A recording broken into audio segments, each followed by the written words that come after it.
Good morning, or good evening, right? We go all day, and so now we're in the evening, aren't we? All right, good evening. I'm Pinellas County School Board Member Nicole Carr, and I appreciate those of you joining us here in person and as well as online to learn a little bit more about our school district and to provide input on what you think we're doing well and areas that you think we can improve upon. In a moment, you'll hear from our new superintendent, Superintendent Kevin Hendrick. Mr. Hendrick is a graduate from Pinellas County Schools and began working with us as a teacher in 1997. He's still young. He has served as a teacher, a coach, a principal, director, and most recently as Associate Superintendent of Teaching and Learning Services.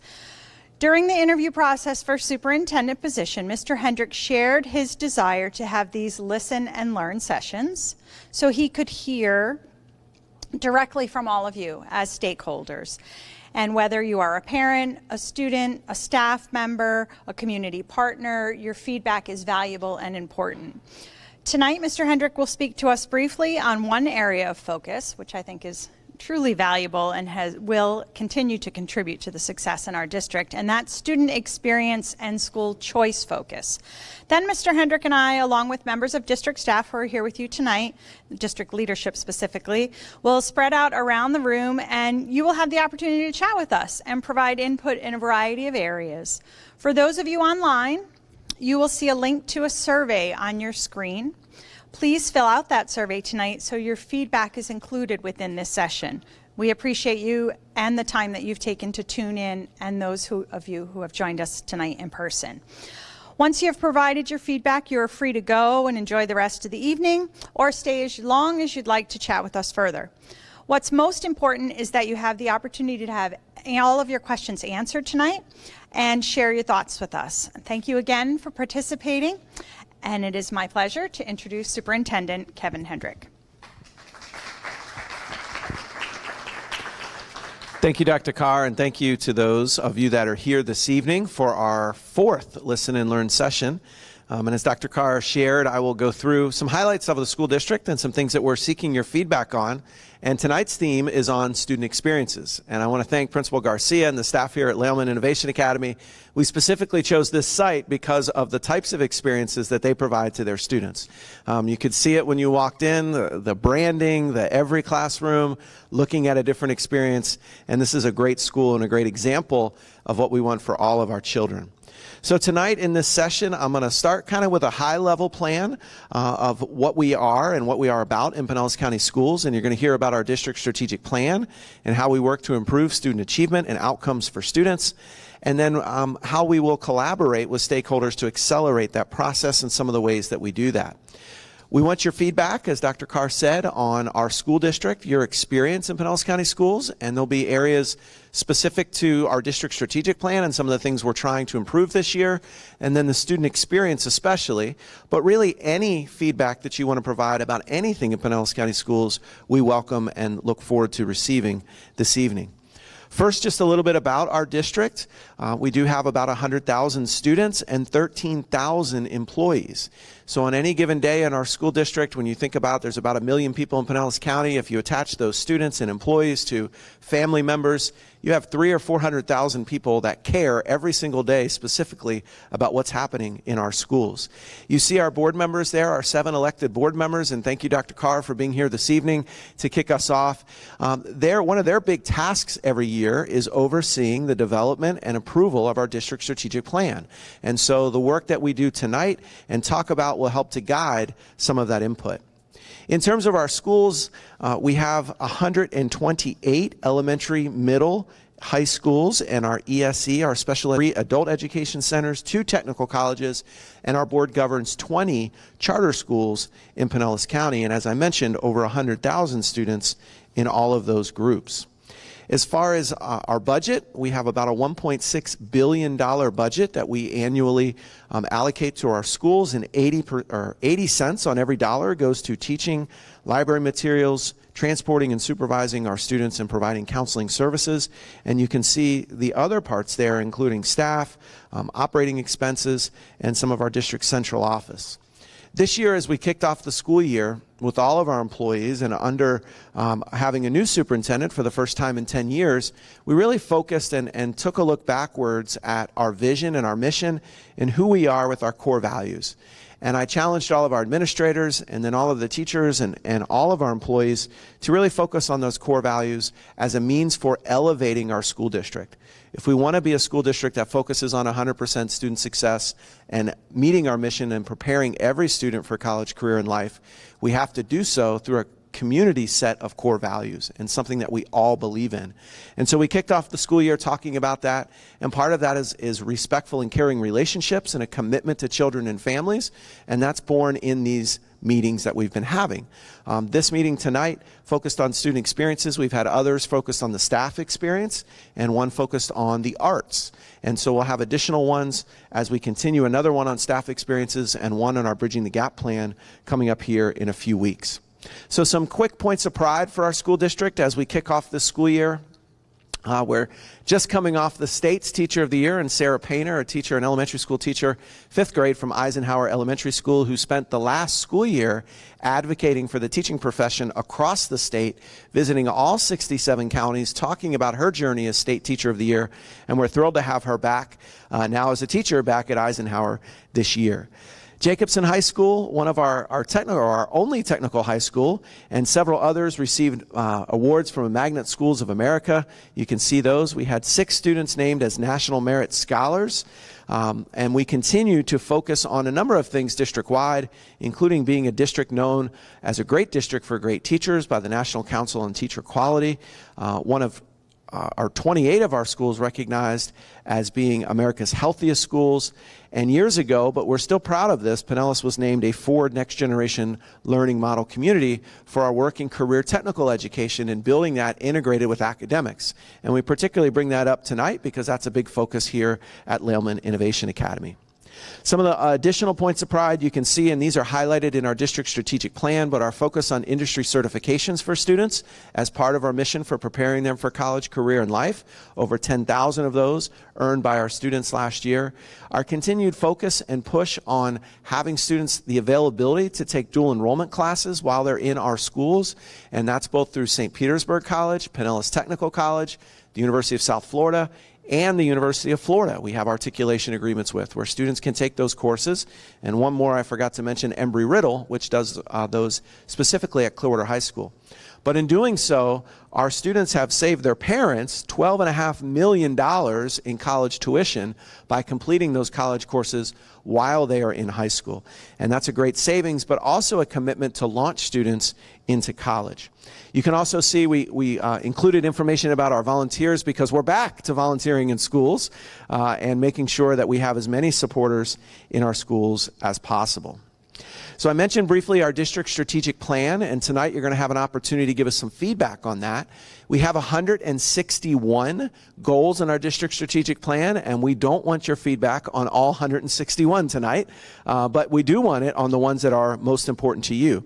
But you can see how those are bucketed in sort of 6 areas that we have, and you'll see some of those around the room tonight as we solicit that feedback. So the first of those is on accelerating student learning through student experiences, and that is, of course, the theme tonight. I know we have some parents here tonight from some of our magnet programs who have availed themselves of some of those opportunities for students that are different and unique. But those student experiences we push in all of our schools. We want our neighborhood schools, we want our magnet schools, we want every level of school to have an experience for students that gives them the opportunity for acceleration beyond. And so you'll see some of those programs that we're launching and certainly focusing on the best standards. And so that's one part of the plan that we'll seek your feedback on this evening. A second area is on closing achievement gaps through equity with excellence for all. And so there's opportunities this evening to provide that feedback. You can see a little bit there about our Bridging the Gap plan, our graduation rates, and some of the ways in which we've tried to close the gap and narrow achievement gaps for all students. It's critical for us that in our definition of equity, that we meet the needs of each and every single child, whatever those needs are. For some students, that's accelerated learning in a gifted program. For others, that might be a mental health support or perhaps even breakfast and lunch so that they're ready to learn each day. For others, it might be the availability of supports in English language learner classes and folks who can help translate. So whatever the need is of the student, that's what our focus is in closing the gap, and we'll solicit your feedback on that this evening. The third area is cultivating a culture of learning in a rewarding, healthy, and safe learning environment. And not just having our schools safe, as we feel that's a basic condition, but what are those things that elevate our culture in our schools that make students excited and feeling safe and well to come to school? And so you can see some of those there, but one of the big initiatives this year, and we've talked about in our staff focus for these Listen and Learns, is on recognizing our employees. As our folks, all of our employees in the school district the last 2 years, starting with the sort of blended learning year and then last year coming back full speed, it has been a taxing environment for all of our employees, for our bus drivers, for our food service workers, for our teachers, our principals. And we want to make sure that they're supported. And so we've launched this year a new employee recognition program that has a lot of different phases to it, but we're excited about elevating our employees and creating that culture that makes it fun and rewarding for them beyond the obvious things of just salary, which we also work to improve. The next one is endless opportunities, and that does hit a lot of different areas in our district, but our choice programs, some new programs that you'll see highlighted there that are focused in our schools, both in our curriculum areas, but also expansion of some of those programs. And that's something we'd like your feedback on tonight, and the head of our student assignment program that leads these is here to hear your feedback this evening. Included in that is our facilities. This is a great example of a facility that was updated a couple of years ago, specific to the learning needs of students at this school. And so there's some really innovative spaces here, and we've worked hard to improve our facilities and been appreciative of our school district and our community to support those efforts. You can see here some more information about professional learning and a professional development space that we're focusing on to grow our teacher capacity, but those facilities are something that we think every single student in every school should have a world-class facility. The next area is preparing each student for success in college and careers. And so one of the things we've done this year is launch a college and career center at each of our high schools so that every single student gets the kind of post-secondary advising that they would receive at any school in the country. And so there's a focus there this year on that, but then what are all the components that go into that? How do we inform families of things like financial aid and the support that they need to make sure their child is prepared for whatever that opportunity is? We're including test prep, SAT and ACT in our high schools. Whether we like that or not, that's a key component of college admissions, and we want to make sure our students are as competitive as any student in the country. Some of that work is done embedded into the school day, some of it's done as extracurricular, and then some as part of our Elevating Excellence summer seminars. And you can see a little bit of information there where we had 4 weeks of opportunities for students to participate in those seminars this summer, and we had students all over the county participating, and part of our design in the summer is to bring students together from different schools to learn from one another. So we invite your feedback on that. How are we doing, and what are some ways in which we can continue to improve? The next area is some of our one-time resources. School districts across the country have received state and federal funds to improve our schools as a result of the pandemic, and we continue to find the best ways to employ those. And so we'll seek your feedback on how we're doing on that this evening as well. So those are sort of the large areas in our district strategic plan that we seek your feedback on, and then we'll get into sort of what are those areas specific to student experiences that align to our vision and mission and lead with our core values. So let me jump into those student experiences tonight that we're seeking specifically your feedback on. So one of them is, what does a student do in class, right? So what is the experience that we want for our students? What does that look like from a culture standpoint that I hit on? What does that look like from a curriculum standpoint? The pedagogy that's used, how students move around, how they take notes, what that looks like in classrooms, and even what might be the curriculum opportunities available.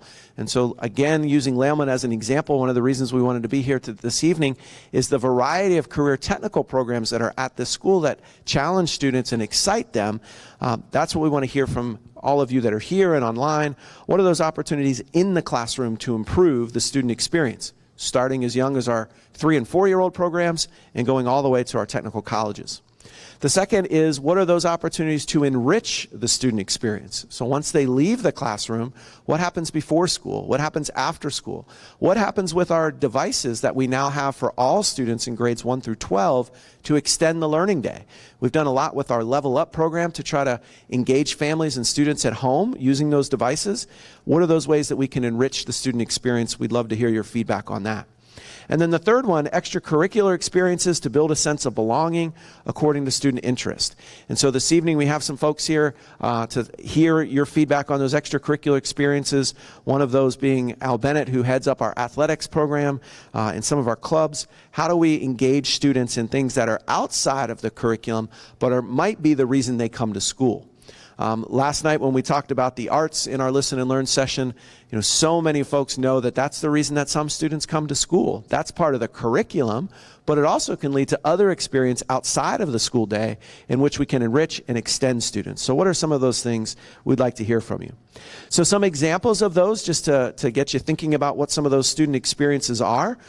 We've had now for over a decade STEM clubs in our elementary, middle, and high schools that are extracurricular, but also build on the curriculum that students learn, and we've had success with those. We have a lot of academic challenges in our district, from science battles to Battle of the Books, our academic teams that compete on the state level.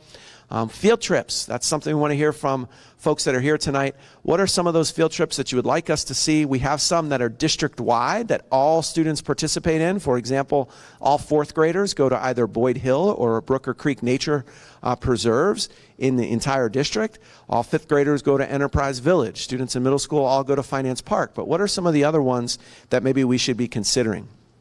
I mentioned the capstone events like Enterprise Village and Finance Park, which are co-curricular.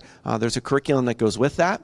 Some of our college and career readiness programs, I mentioned our Elevating Excellence and our summer programs there. We also have one called the Summer Career Acceleration Program that helps to prepare students going from their junior to senior year in high school who know that they're going to need to work when they exit high school, and give them a full summer experience and an internship that's paid, that gets them that on-the-job experience that can catapult them to work as they leave high school. I talked about athletics. Today, before I came here, I stopped by our very first bowling match. That's a sanctioned sport now at the Florida High School Athletic Association. We just added that this year as a sanctioned sport. We did lacrosse a couple years ago. This year we've added flag football for boys and girls in middle school as official sports. So we continue to try to find what are those things that engage students that we can help hook them into school. And I mentioned earlier our PCS Connects and Level Up programs with the digital devices and expanding the student day so that they continue. Some new possibilities that we seek your feedback on tonight. How do we continue to make our middle schools better and more attractive and meet the needs of the middle school brain? And I see our middle school folks here shaking their heads one way or the other, some affirmatively, some not so much, to say it's a unique experience. So how do we change our middle schools to meet that need? High school, we continue to add, and so much of that is based on student interest, and some schools go in different directions with what those interests are, and that's great because we want to support the students that are there. Some student leadership councils. We have some plans this year to expand student leadership opportunities later this school year. We'd love to hear your thoughts on that. I already mentioned field trips. Visual and performing arts. We have Mr. Ogle here this evening, who's the head of our visual arts program, to hear your feedback on that. New curriculum ideas, whatever those things are, share them with us tonight. We want to hear from you. Mention our student experiences in terms of choice programs, but let me give you a few more details on that. We have 80 magnet, fundamental, and career academy programs. 51 schools have a choice program in them, including all of our high schools, and then many of our middle schools and some of our elementary schools. 25,000 students in our district attend one of those programs, and you can see some of those. So each year we take a look at the data around which programs are popular and successful, which ones do parents say they want more of as they give us that feedback in surveys, and then we try to respond to those needs and either improve our programs, the existing programs, in terms of changing the curriculum or the focus of those, or we start new ones. And so that's some of the feedback we'd love to hear from you this evening. So the process for the feedback tonight, kind of two ways to give that feedback. So you see the student areas of focus. We have posters here in the cafeteria in which you can give feedback in two ways on the posters. One is through just simply rating how we're doing. And so you'll have some sticky dots to put up and just say anywhere on this Likert scale from you're very satisfied to not so much satisfied in how we're doing in some of these areas of student experience. And then the second way is using the sticky notes is to write some suggestions on how that could be improved or enhanced, or even to give a compliment or a kudos on what that looks like. So that's one way you can give feedback here tonight in person on those items that you see on the screen, both on the left and on the right that I mentioned about our district strategic plan. The other way is to simply engage with the district staff that are here. You've met some of them already, and Dr. Carr will be available. I'm available to just chat and say, hey, I put some things up on the sticky notes, but I also would like to just share this with you. And so we welcome that feedback to us in person as well as on the posters this evening. And then for our folks who are participating online, you can fill out the survey, which is the exact same thing that you'll see on the posters here, and give us the feedback that you'd like. In terms of the feedback on the posters, you don't have to do every single one. You can do the ones that are of most interest to you and fill out a few or all if you'd like, and we certainly will welcome that. This is our fourth of the Listen and Learns, and we'll have 8 of them across the district over the course of the next several weeks. And at the end of that, we will compile a report of all the feedback from all of the different sessions, both online and in person, and then produce that and publish it for the public to see the feedback that we've received, and then start to incorporate that into changes in our district strategic plan and some of the ways of work of the district. And we'll even call out some of the ways in which we've tried to make some quick updates based on that feedback from the community. Mentioned this is one of 8. We have 7, I think, listed up there. We're working on one more with our Hispanic community and doing that in a bilingual fashion to get feedback from in Spanish. And so those that are here, we're going to break and go and fill out the posters. Those that are online, you'll see the QR code there and the link to that. And as Dr. Carr mentioned earlier, you can stay as long as you'd like and give feedback, but there's no wrap-up to the presentation. There'll be no sort of formal closure, so you can give the feedback, and when you're done, you're welcome to exit. And we thank everybody for coming tonight and giving us feedback, and look forward to hearing that feedback tonight and over the course of the next Listen and Learn sessions. Thank you very much.